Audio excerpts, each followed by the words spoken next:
Bună, dragilor! Bine ați revenit pe canalul meu de YouTube. Voi face o etalare generală, colectivă și atemporală cu mesajul spiritului pentru voi. Iar după cum v-am obișnuit, am un mesaj de început, un mesaj canalizat. Iar mesajul ne vorbește despre vrăji și blesteme. Pentru unii vine chiar din partea unor membri ai familiei. Are legătură cu iubirea, inclusiv cu cea de sine. Pentru alții este vorba de persoane apropiate, persoane extrem de geloase pe voi, care ar face orice să nu aveți atâta succes. Da, dacă v-ați simțit cumva ciudat, da, dacă ați simțit că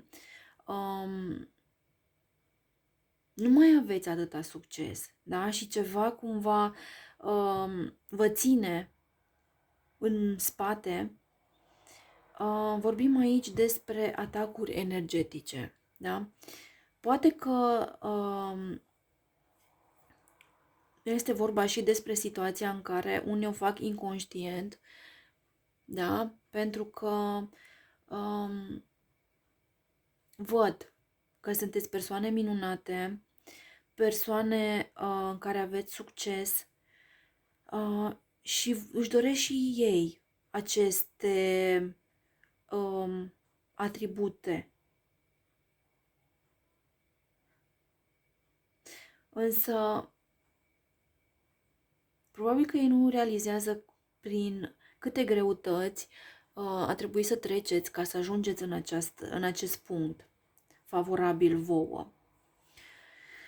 Haideți să vedem tarotul.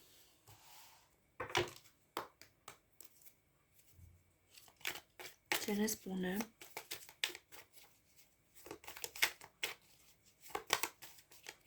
Și să vedem totuși despre cine este vorba, da? Pașul de monede.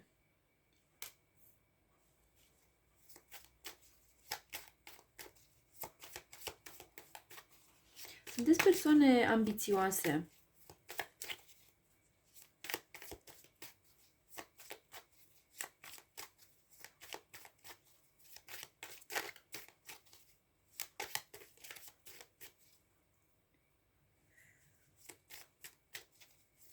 Și aveți capacitatea de a manifesta ușor tot ceea ce vă doriți. În mare parte vorbim aici despre bani.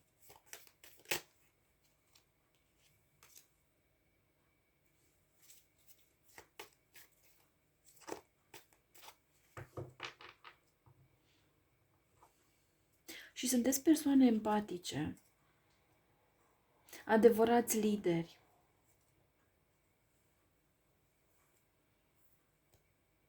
Știți să mânuiți extrem de bine cuvintele.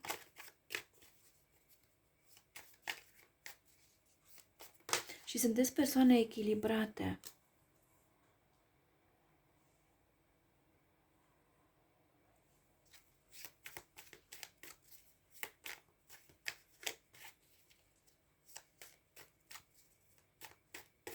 Poate este vorba de cineva cu care colaborezi într-un fel sau altul. Dar aici avem 3 persoane, da?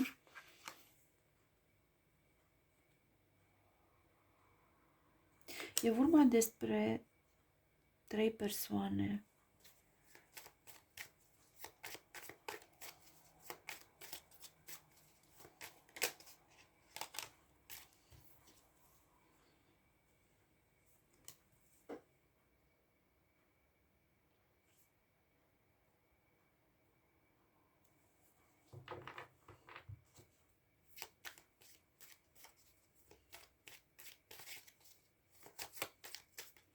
Sunteți persoane extrem de pozitive, pline de vitalitate, de bucurie.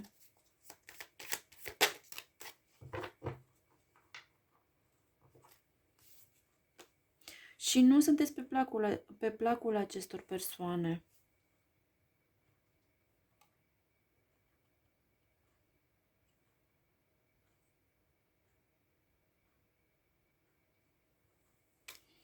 Și aveți multiple oportunități. Da, avem extrem de multe monede, ceea ce mie îmi spune că, din punct de vedere financiar, o duceți foarte bine. Sau cel puțin așa se vede din exterior. Iar acest aspect cumva deranjează.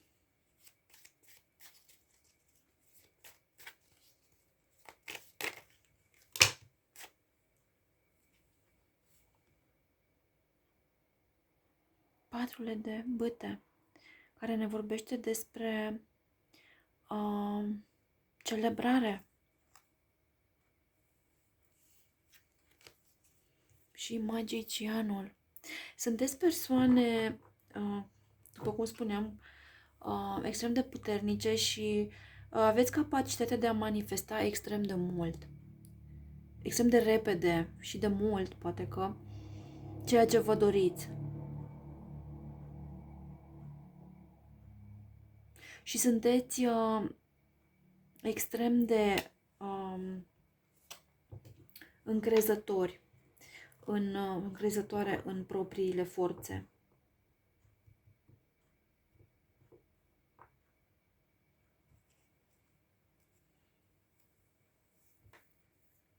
Și foarte muncitori, talentați. Munciți din greu la binele vostru și sunteți extrem de focusați pe ceea ce faceți.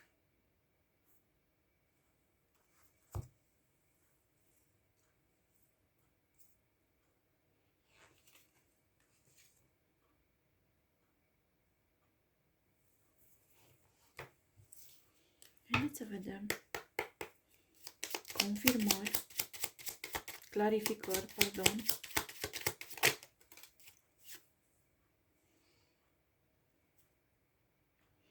Da, este vorba despre cineva nou.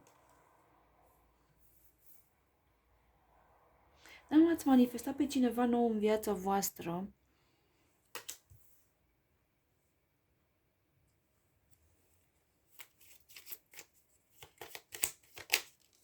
Și veți primi noutăți de la această persoană.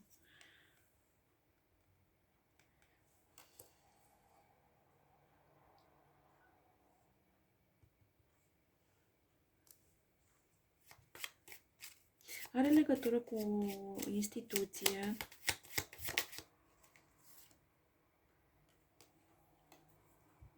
Da, furt, distrugere. Aceste trei persoane v-au adus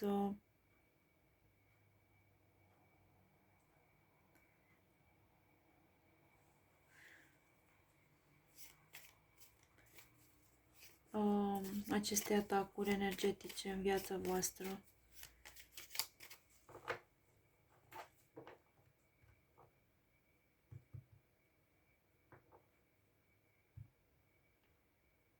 Poate este vorba chiar de cei cu care lucrați.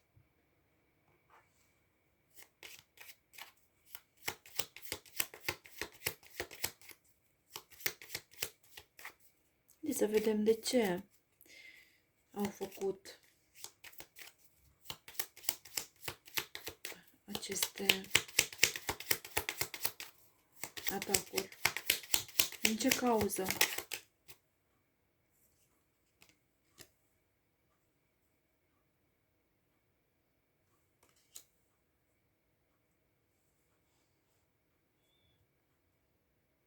Din cauza faptului că vă văd extrem de fericiți, fericite.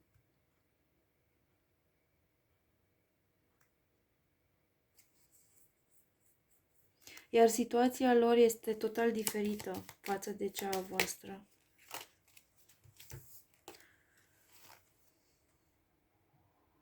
Avem șarpele și dorințe împlinite.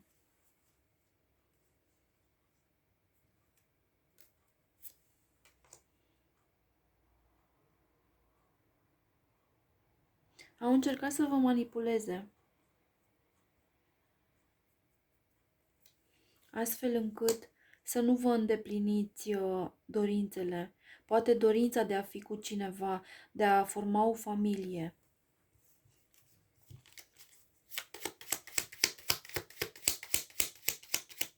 Și aici poate vorbim despre cineva din familie. Cineva pe care tu îl consideri un prieten loial. Sau îl consideri îl consideri a fi extrem de sincer. Și este o relație de lungă durată. Da, deci ai cu această persoană o relație de lungă durată, adică o cunoști de multă vreme.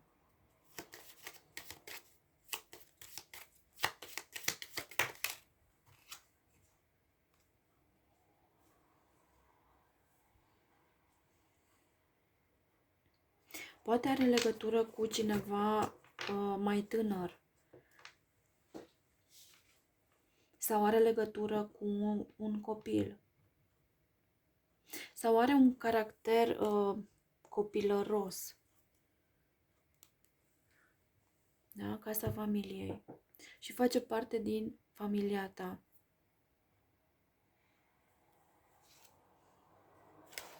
Și este un bărbat important din viața ta.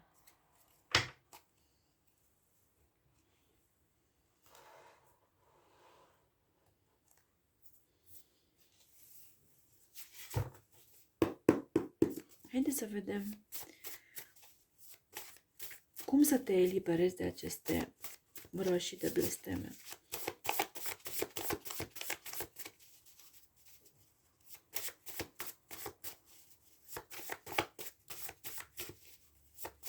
La prima oară trebuie să dai seama despre cine vorbesc și să te distanțezi de acea persoană și să rupi toate corzile energetice dintre tine și acea persoană.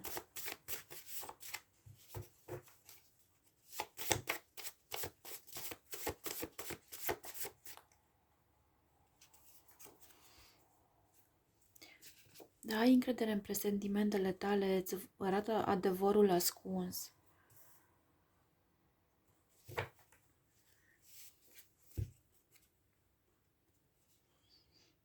Și iubește-te mai mult. Da, cu cât iubesc mai mult, cu atât mai mare este puterea mea de a-mi crea o viață minunată.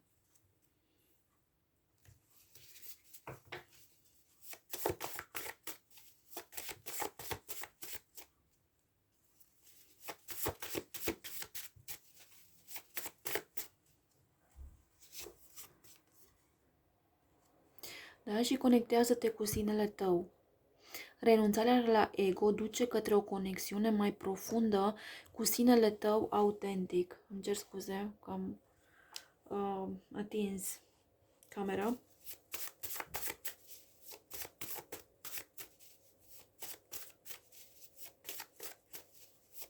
Da, te vei simți cumva zguduit, da? Pentru că tu ai încredere în această persoană. Și nu te aștepți sau nu te-ai fi așteptat ca ea să facă astfel de lucruri și să nu trăiască sentimente atât de toxice față de tine. Da? Și descoperă-te pe tine, pentru că energia ta este minunată și are loc o elevare a ta.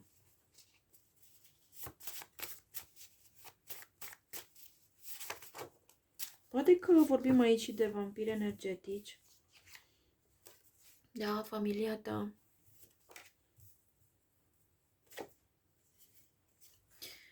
Da, și tu aduci fericire, credință și speranță. Ai o minte deschisă și o fire expansivă.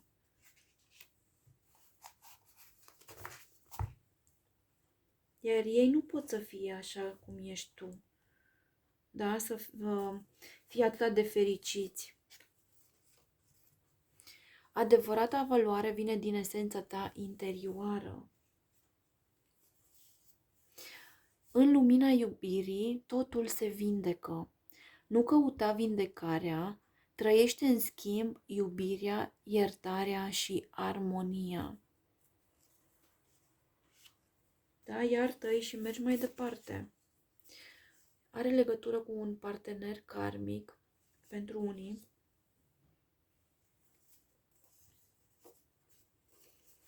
Da, care este narcisist sau narcisistă.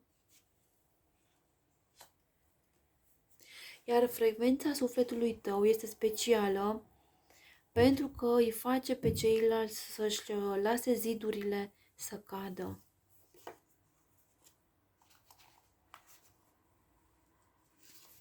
Da? Și pentru unii, deja voi știți despre ce persoană vorbesc aici. Și acea persoană își va lua karma pentru răul pe care ți l-a adus. Pentru că Universul te adoră. Da? Și nu-l va mai lăsa sau nu va mai lăsa pe ea să îți facă astfel de situații.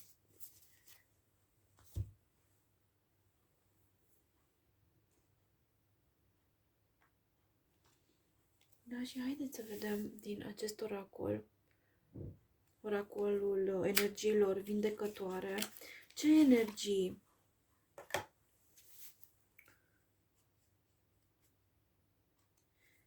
ies pentru voi, dragilor. Energia ajutătoare în această situație.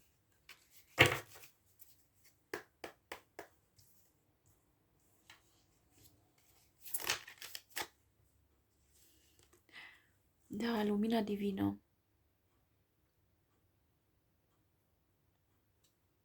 Da, este energia soarelui. Este energia ta. Eu sunt expresia iubirii și strălucesc precum soarele. Lumina mea interioară îmi este puterea și comoara mea. Intuiția mă ghidează să mă descoper, să descoper cât de minunată și de bună sunt. Da? Lumina divină. Cere ca această energie să intre acum în viața ta și să te ajute să te eliberezi de toate aceste vrăji și blesteme și atacuri energetice trimise asupra ta.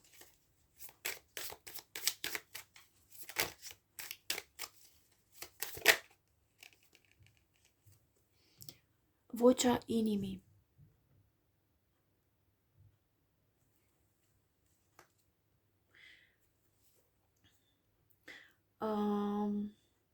Îmi reduc frica din mine și descoper vocea inimii. Fructele acestor vorbe mă ghidează. Am încredere în muzica sufletului meu. Intuiția mea mă ghidează pe drumul luminii.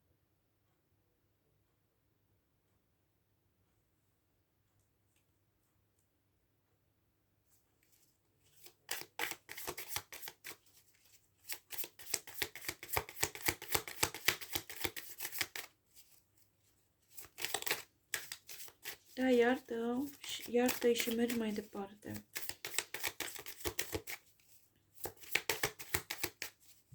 Pentru că frecvența sufletului tău este extrem de ridicată. Da, ești lumină. Ești o persoană bună. Și, din nou, o lumină puternică există în tine. Iar această lumină puternică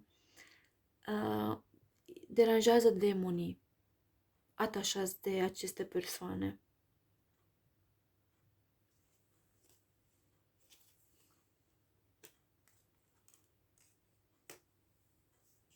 Da, și-a mai picat o carte, creația.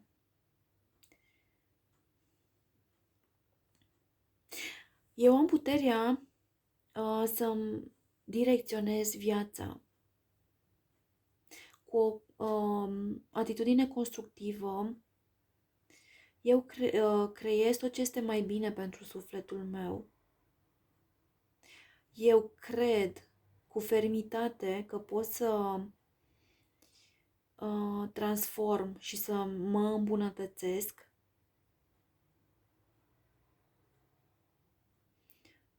Iar lumea din exteriorul meu, da, pot să mă îmbunătățesc și lumea din exteriorul meu prin schimbarea tuturor gândurilor în acțiuni afirmative.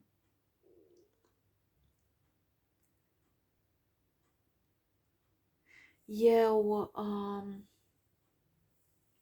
acționez prin imaginea lui Dumnezeu și aduc lumină în viața mea.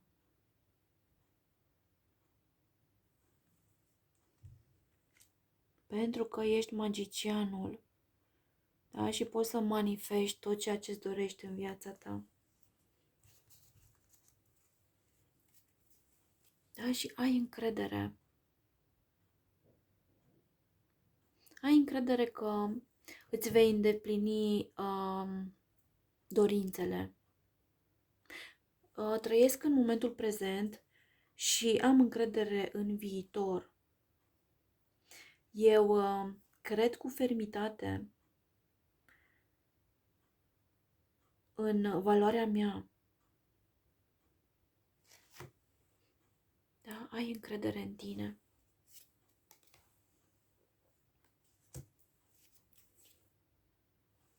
Și lasă totul în mâinile lui Dumnezeu.